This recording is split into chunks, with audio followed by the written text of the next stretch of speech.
Today was the day Oscar Pistorius gave his account of what happened on that fateful Valentine's evening. And it was an emotional day.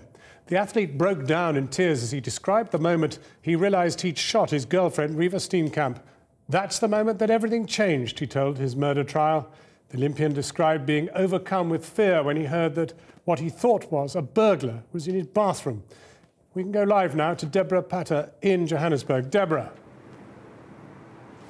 John, well, the word emotional doesn't really do justice to what actually happened in court today. We've had sobbing, we've had retching, but nothing like today. Oscar Pistorius was a completely broken man. It actually began a little earlier when a photograph of Reeva Steenkamp's shattered skull inadvertently flashed on a computer screen. He caught sight of this and started retching in the witness stand. A bucket had to be brought in so he could vomit into it.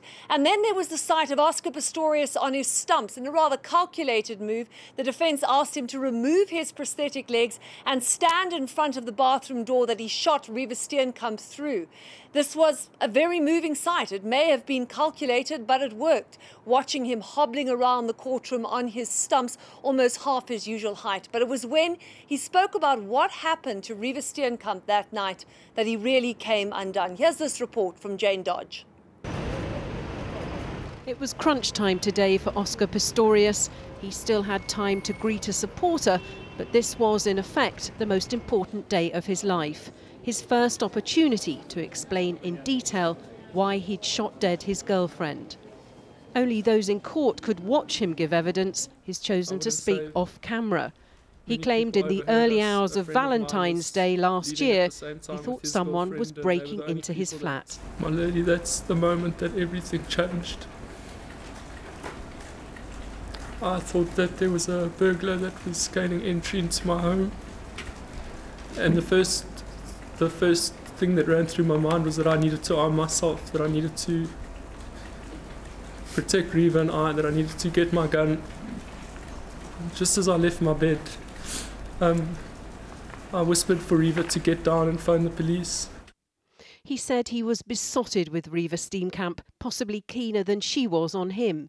They'd bought each other Valentine's presents. He'd only opened his on her birthday 6 months after her death. It was some photos of them framed. The layout of his flat is crucial to his case that the shooting was a terrible mistake. He said he'd woken up early on Valentine's Day. Reeva was awake next to him. It was so hot he got out of bed and went to the balcony to move fans into the bedroom. It was then that he said he heard someone opening the bathroom window. Thinking his girlfriend was still in bed, he said he moved along the passage to the bathroom.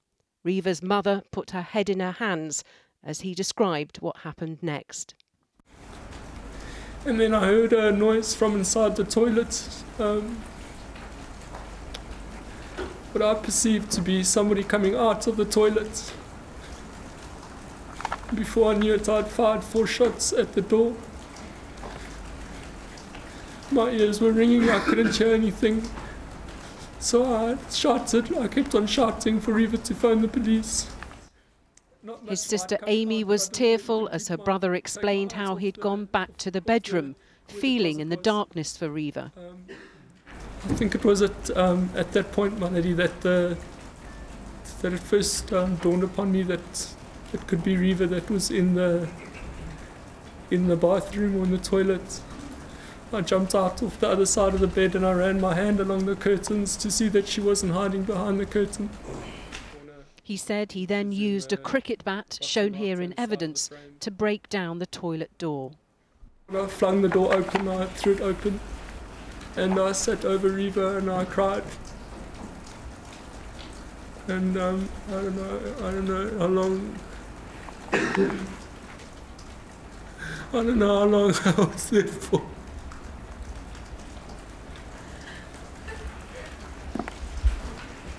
She wasn't breathing. Those last words muffled by sobs, she wasn't breathing. Oscar Pistorius then became so distraught he was unable to continue. The trial was adjourned until tomorrow.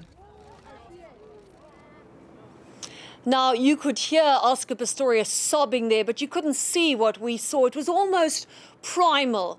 sitting in that witness stand, uncontrollable, gut-wrenching sobs being emitted from him. His family tried to calm him down. They were unable to do so. They were also crying almost inconsolably, and court was adjourned early. Eventually, Oscar Pistorius had to be led away, but we could still hear his sobs all the way down those courtroom hallways. Whatever the truth of what happened that night, John, this is a man in torment. But there's a whole spate, Deborah, of cross-examination to come. If he can't cope with giving his own testimony, how on earth is he going to stand up to that?